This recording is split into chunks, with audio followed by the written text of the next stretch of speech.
గారు సోషల్ మీడియాని 16 బిలో ఉన్న వాళ్ళకి బ్యాన్ చేస్తానని ఈరోజు అసెంబ్లీలో చెప్పాడు. దాని గురించి ఏమంటారు? 16 సంవత్సరాలని ముందు అన్నారమ్మా, మళ్ళీ ఇప్పుడు 13 సంవత్సరాలు అంటున్నారు. 16 సంవత్సరాలు అనేది తీసుకోవడం మంచిదమ్మా. ఎందుకంటే మనం రీసెంట్గా ఒకటి చూసాం, ఒక పిల్లవాడు 10th క్లాస్ పిల్లవాడు గురువు దాంతో వీడియో తీసి పెట్టాడంటే ఆడు అంత పనికిమాలినాడు ఇంకోటి ఉండడు. ఆ పిల్లాడు ఏదో తెలియక తప్పు చేశాడు, అది మీద చర్యలు తీసుకోవాలి, ఏదైనా చేయాలి. ఆ పిల్లాడిని రెచ్చగొట్టేటట్టు విధంగా మరి అట్లా దారుణంగా వీడియో తీసి సోషల్ మీడియాలో పెట్టాడు. ఆడికి ఏమానందం? అట్లాంటి ఎడవల మీద ముందు చర్యలు తీసుకోవాలంటే సెల్ ఫోన్లు అనేవి పొంతుళ్ళు కూడా గురువులకు విలువ తీసేసేటటువంటి పనికి మాలిన వాళ్ళకు కూడా చర్యలు తీసుకోవాలి. గురువులు కూడా సెల్ ఫోన్లు తీసుకెళ్లకుండా చేయాలి. అది ముందు చేయాల్సిన పని.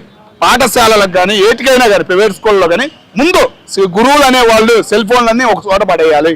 తీసుకెళ్ళకుండా వాళ్ళ మీద ముందు చర్యలు తీసుకుంటే మిగతా పిల్లల మీద అనేది బాగుంటుందని మేము అనుకుంటున్నాం. అంటే ఇప్పుడు ఆల్రెడీ పేరెంట్స్ ఇప్పుడు పిల్లలకి సోషల్ మీడియా బ్యాన్ చేయాలి ఈ ఏజ్ వాళ్ళకి అన్నప్పుడు మరి వాళ్ళ ఇంట్లో తల్లిదండ్రులు ఫోన్ తీసుకుంటారు కదా, దాని గురించి అన్నీ ఇప్పుడు స్టడీ పరంగా కూడా సాయంకాలం అయ్యేపటికి మెసేజ్ పంపిస్తున్నారమ్మా. ప్రైవేట్ స్కూళ్ళు కానీ ఏ అయినా కానీ సాయంకాలం అయ్యేపటికి మెసేజ్ పంపిస్తున్నారు. కంపల్సరీగా ఇవ్వాల్సి వస్తుంది. ఆ మెసేజ్లో చూస్తున్నారో ఏం తెలిసింది తల్లిదండ్రులకి? ఆ మెసేజ్లో హోంవర్క్ చూసుకుంటున్నారా, ఏం చేస్తున్నారో అని ఏంది తెలిసింది? ఫోన్ ఇచ్చేస్తున్నారు, వాళ్ళ పని వాళ్ళు చేసుకుంటున్నారు. వీళ్ళు గేమ్స్ ఆడతాము ఏందేందో చేసేస్తున్నారు. ఏం చూస్తారు వాళ్ళు? మెసేజ్ అనేది ఒక నోట్బుక్లో ఇవ్వాలి. ఆ నోట్బుక్ ఇవ్వడం అనేది మానేశారు. సెల్ ఫోన్లో మెసేజ్లు పంపించేస్తున్నారు.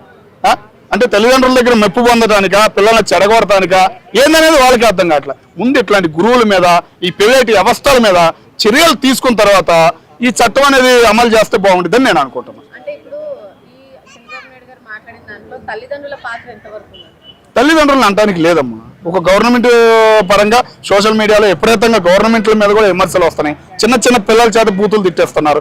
పిల్లల మధ్య కూడా కుల రాజకీయాలు చేస్తున్నారు. పిఠాపురంలో రీసెంట్గా జరిగిన దాని మీద కూడా పవన్ కళ్యాణ్ గారు స్పందించారు. ఇట్లాంటివి జరుగుతున్నాయనే ఇట్లాంటి చట్టం తెస్తే మంచిదే. కర్ణాటకలో అమలు చేశారు, దానికి మీద మనం ఫాలో అవుతాం, కరెక్టే. కానీ గురువుల మీద ఏం చేస్తున్నారు? రీసెంట్గా ఆ గురువే ఒక వీడియో పొంతులు దన్నాడని చెప్పేసి వీడియో పెట్టాడు సోషల్ మీడియాలో. అట్లాంటి ఎదవల మీద ఎలాంటి చర్యలు తీసుకోవాలి? అలాంటి వాళ్ళని సస్పెండ్ చేయరు. పిల్లల్ని పాపం తెలిసి తెలియని వాళ్ళు మాత్రం సస్పెండ్ చేస్తారా? ఇది ఎంత మట్టికి న్యాయం? ఎంత ధైర్యం ఉంటే ఆ వీడియో తీసి పెడతాడు? పెట్టచ్చా అసలు? ఆ వీడియో పెట్టచ్చా? మరి ముందు తీసుకోవాల్సింది గురువుల మీద. ప్రైవేట్ స్కూల్లో కానీ గవర్నమెంట్ స్కూల్లో కానీ ఒక క్రమశిక్షణ అనేది లేదు.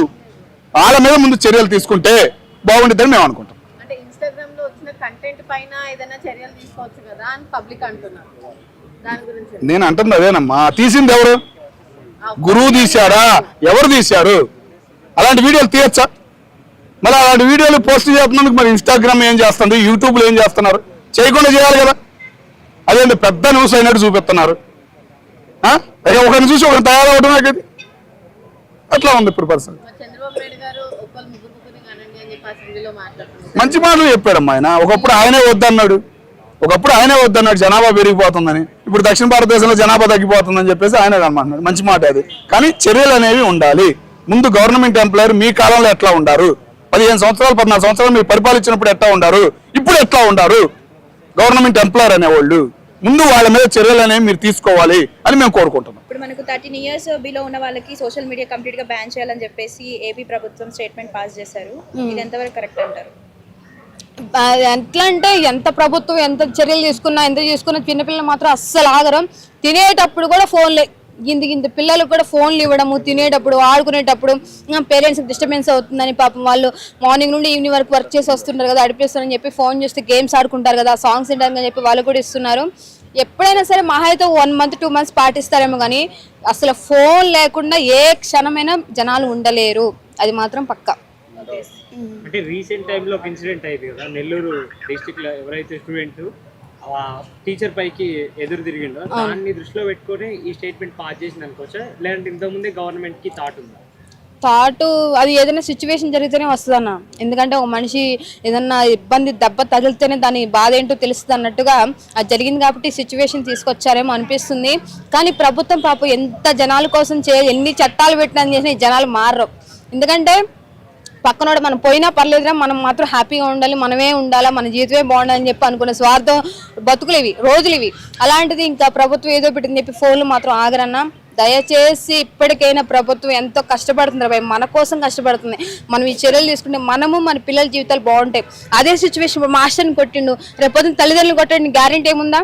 ఆ ఏజ్లో 10th years అంటే మాక్సిమం 16-15 years ఉంటాయేమో అంతే ఆ పిల్లోడికి. ఇంకా ఇంటరే కానీ డిగ్రీ కానీ వస్తే ఆ ఏజ్లో ఇంకా తల్లిదండ్రులు చంపేస్తారు కూడా. ఫోన్ విషయంలోనో లవర్ విషయంలో ఏదో విషయంలో చంపేస్తారు. ఆ పిల్లోడనే కదండి, అసలు ఈ ప్రపంచంలో ఎక్కడ చూసినా ఫోన్లు, అమ్మాయిలు, లవర్లు అని చెప్పి చాలా దారుణంగా తయారవుతున్నారు. ఫస్ట్ ఏంటి సోషల్ మీడియా మరీ దారుణం. ఏదైనా సరే పబ్లిసిటీ చేయడం, ఫోన్లో చూడడం, ఎక్కడ చూసినా కూడా ఫోన్ ఫోన్ ఫోన్. వాష్రూమ్లో కూడా ఫోన్లు తీసుకుపోతున్నారు ఈ మధ్య. అంత ఘనంగా సోషల్ మీడియా మీరిందంటే ప్రభుత్వం అసలు ఎంత చర్యలు తీసుకుంటుంది పాపం. ఏమన్నంటేనేమో జరిగిన ఒక సిచ్యువేషన్ జరిగింది, అమ్మాయి వల్ల చిన్న రేప్ జరిగినా లేకపోతే చిన్న పిల్లలు చంపేయడం వల్ల ఫోన్ల వల్ల ఇలా గలీజ్గా తయారవుతున్నారు యూత్ అన్నా కూడా ఇన్ని రోజులు ప్రభుత్వం చూసుకుంటుంది. మహా అయితే 1 month 2 months పోలీసులు పెట్టో లేకపోతే ఏదో ఒక ఇన్సిడెంట్ చేసి చేస్తుంది. జీవితాంతం వాళ్ళ పక్కన ఉండలేదుగా, చర్యలు తీసుకోలేదుగా. కొడితే మళ్ళీ ఒక తంట, వాడికి ఏదైనా అయితే సోషల్ మీడియాలో కొట్టుతున్నారు, హింసిస్తున్నారు అని చెప్పి వాడే పోస్టులు పెడుతుంటాడు. ప్రభుత్వం ఎంతవరకు అని తీసుకునే చర్యలు? ఎందుకంటే దీని మీద ఏంటంటే వాళ్ళ పేరెంట్స్కి ఉండాలి ఫస్ట్ బాధ్యతని ఉండాలి. నా పిల్లోడు స్కూల్కి వెళ్తున్నాడా, స్కూల్కి వెళ్ళి చదువుతున్నాడా లేదా, నా పిల్ల వెళ్తుందా లేదా, సాయంత్రం కల్లా వర్క్ చేస్తుందా లేదా, సాయంత్రం వరకు చూసి మమ్మీ ఆన్లైన్ క్లాసులు జరుగుతున్నాయి, మమ్మీ అదేంటి ఫ్రెండ్ ఫోన్ చేస్తుంది, లేకపోతే ఫోన్లో నా ఫ్రెండ్కి వాట్సాప్లో ఇదేంటో పేపర్లో బుక్స్ సెండ్ చేయాలని చెప్పి ఫోన్లు తీసుకుంటారు. పేరెంట్స్ అడ్వాంగ్లోనే గేమ్స్ ఆడటం, లవర్స్ చాటింగ్లు చేయడం, ఇది తప్ప ఏం లేదు. ఎందుకంటే కొంతమంది పేరెంట్స్ చదువురాని వాళ్ళు ఉంటారన్న, ఫోన్లు ఇచ్చి వెళ్ళిపోతారు. వాళ్ళ ఇష్టానుసారంగా వాడు ఫోన్లో ఏం మెసేజ్లు పెడుతున్నాడో ఏం చేస్తున్నాడో ఎవరికి తెలియదు పాపం పేరెంట్స్కి. పిచ్చుకున్న నా బిడ్డకి 10th classలో 10 point తెచ్చుకోవాలి, ఇంటర్లో జాబ్ తెచ్చుకోవాలి, సాఫ్ట్వేర్ అని చెప్పి చాలా మంది పిల్లలు తల్లిదండ్రులు అనుకుంటారు. కానీ వీళ్ళు చేసే ఎదవేశాలు ఎవరికి తెలియదు. అంటే గవర్నమెంట్ బిల్ పాస్ చేసినంత మాత్రాన వాళ్ళు గవర్నమెంట్ అయితే వచ్చి ఇంట్లో చూడదు కదా వాళ్ళు మొబైల్ యూజ్ చేస్తారా లేదా అని చెప్పి. పట్టించుకోవాల్సిన బాధ్యత అయితే పేరెంట్స్ దగ్గర ఉంటాయి. ముందు వాళ్ళే క్రమశిక్షణలో పెట్టాల్సిన బాధ్యత అయితే పేరెంట్స్ దగ్గరనే ఉంటది కదా అని చెప్పి కొంతమంది అంటా ఉన్నారు. దీనిపై మీ స్పందన? ఇది మంచి డెసిషన్ అని, ఎందుకంటే ప్రతి విషయంలో ప్రభుత్వం పట్టించుకోవాలని చెప్పి మీరు ప్రభుత్వం అనొద్దు.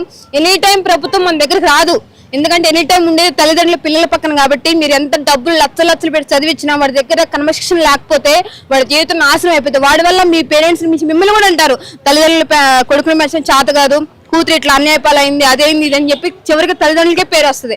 కాబట్టి మీరు చిన్న వయసు నుంచే పిల్లల్ని కంట్రోల్ చేస్తే వాళ్ళ భవిష్యత్తు బాగుంటుంది, వాళ్ళని పెంచిన మీరు భవిష్యత్తు బాగుంటుంది. దయచేసి తల్లిదండ్రులకి ఈ విషయం ఏంటంటే అందరికీ ఒకటే చెప్తున్నానండి, దయచేసి నా కొడుకు ఏదో చేస్తాడు ఏదో పొడిసేస్తాడని చెప్పి లక్షలు పెట్టి బైకులు ఫోన్లు కొనిపెట్టి వాళ్ళ జీవితాలు మీరే చేతిలో చెడగొట్టుకోమాకండి.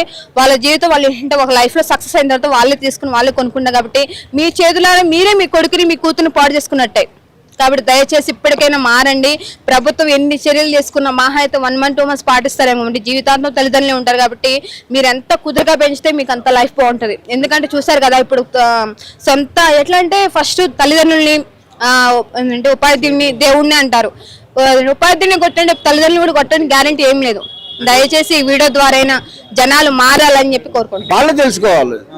వాళ్ళే తెలుసుకోవాలి దానివల్ల చిన్న వయసులోనే కళ్ళజోళ్ళు ఎందుకు పడుతున్నాయి, చిన్న వయసులోనే పిచ్చిగా పడుకునేటప్పుడు కూడా పిచ్చిగా ప్రవర్తిస్తున్నారు పిల్లలు. ఇది దేనివల్ల అని తల్లిదండ్రులే చూసుకోవాలి. ఇంకెవ్వరు కూడా ఏం చేయలేరు. ప్రభుత్వం ఇంటింటికి వచ్చి పథకం పెట్టినా కానీ ఏం చేయలేరు. ఇది తల్లిదండ్రుల్లో ఉంది. అదే గవర్నమెంట్ ఇప్పుడు 3-4 కనండి అని చెప్పేసి అంటుంది, 20,000 మేము ఇస్తాము అని చెప్పేసి కూడా మాట్లాడుతున్నారు. ఇప్పుడు డబ్బులు గవర్నమెంట్ ఇచ్చినా ఇవ్వకపోయినా తప్పనిసరిగా 3 పిల్లలు కంటేనే ఫ్యూచర్లో జనసంద్రం కనబడుతుంది, లేకపోతే ఏమీ లేదు. ఎందుకంటే ఒక టైంలో జనాలు పెరుగుతున్నారని చెప్పి గవర్నమెంటే వద్దన్నారు, అలాంటిది ఇప్పుడు జనాలు తగ్గిపోతున్నారని గవర్నమెంటే చెబుతుంది. చెప్పమ్మా. కానీ అదే గవర్నమెంట్ గతంలో 2 కంటే ఎక్కువ కనొద్దని కూడా చెప్పింది. ఎందుకు చెప్పిందంటే అప్పుడు జనసంద్రం తక్కువగా ఉన్నారు, జనాభా చాలా తక్కువగా ఉన్నారు. జనం ఎక్కువ ఉన్నప్పుడు తగ్గించారు, ఇప్పుడు జనం తక్కువ ఉన్నారు, అందువల్ల జనం మళ్ళీ పిల్లల్ని కనమని చెబుతున్నారు.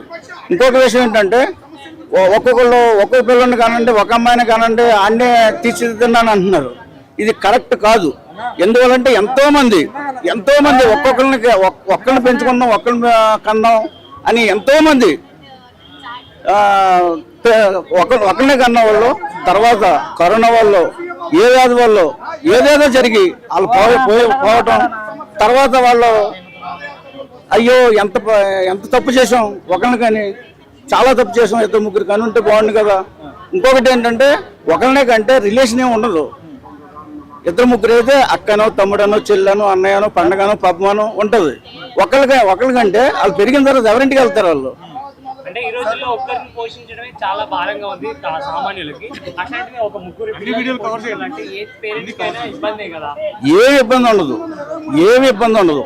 పెళ్లి చేసుకోవడం ఎంత కరెక్టో, పిల్లల్ని కనడం వాళ్ళ బాధ్యత. పిల్లల్ని కన్న తర్వాత తప్పనిసరిగా మనకన్నా బెటర్గా పెంచాలనే ఒక ఆలోచన వస్తుంది వాళ్ళకి. ఆ ఆలోచన రావాలంటే గవర్నమెంట్ కొన్ని పథకాలు తీసేయాలి. ఇప్పుడు ప్రతి మనిషి 1000 రూపాయలు తక్కువ తెచ్చుకోవట్లేదు. ఒక్కసారి ఆలోచించండి. ఈ ఉచిత పథకాల వల్ల సోమరపోతులు అవుతున్నారు. కానీ సార్ ఒకరి భవిష్యత్తు కోసం అని ముగ్గురిని కనడం వల్ల ముగ్గురిని పెంచలేకపోతున్న సిచ్యువేషన్ అయితే మన ఇండియాలో ఉంది కదా. ఏమి కాదు కావాలంటే చూడండి, ఏమి అవ్వదు. కానీ అదే జనాలకు నమ్మకం లేదు కదా సార్. గవర్నమెంట్ జాబ్స్ ఇస్తాను మరి అంతమంది కనేసి ఏం లాభం సార్. డెవలప్ చేస్తున్నారు కదండి, డెవలప్ అవుద్ది. ఇప్పుడు ఇది వరకు చదువుకున్న వాళ్ళకన్నా సాగులోడు మేలని ఒక సామెత ఉండేది. ఇప్పుడు ఆ సామెత పోయిందా లేదా? ఒకసారి ఆలోచించండి. ఒక 30 సంవత్సరాల కిందట చదువుకుంటే ఉందిలే అనేవారు. ఏ మెకానిక్ షెడ్లోనో సైకిల్ షాప్లోనో తాపీ మేస్త్రి కింద పెట్టేవారు. ఇప్పుడు ఎవరైనా చేస్తున్నారా? ఇప్పుడు అదే గవర్నమెంట్ జాబ్ లేక మరి స్విగ్గీ జొమాటోలు ర్యాపిడోలు కొడుతున్న వాళ్ళు కూడా ఉన్నారు కదా సార్. చేస్తున్నారు. రోజుకి 1000 రూపాయలు తక్కువ రావట్లేదు కదా, ఎవరికి 1000 రూపాయలు తక్కువ రావట్లేదు. కానీ పైసలు ఉన్నంత మాత్రం నా కష్టం కూడా అట్లా ఉంది కదా సార్. ఏమి కాదు మనిషికి బాధ్యత తెలవాలంటే కష్టపడాలి. ఈ వీడియో కనుక మీకు నచ్చినట్లయితే లైక్ చేయండి, షేర్ చేయండి. మరిన్ని వీడియోస్ కోసం మా ఛానల్ని సబ్స్క్రైబ్ చేయండి. మీ అభిప్రాయాలు మాకు కామెంట్స్ రూపంలో చెప్పండి. మరిన్ని వీడియోస్ కోసం మా ఛానల్ని సబ్స్క్రైబ్ చేయండి.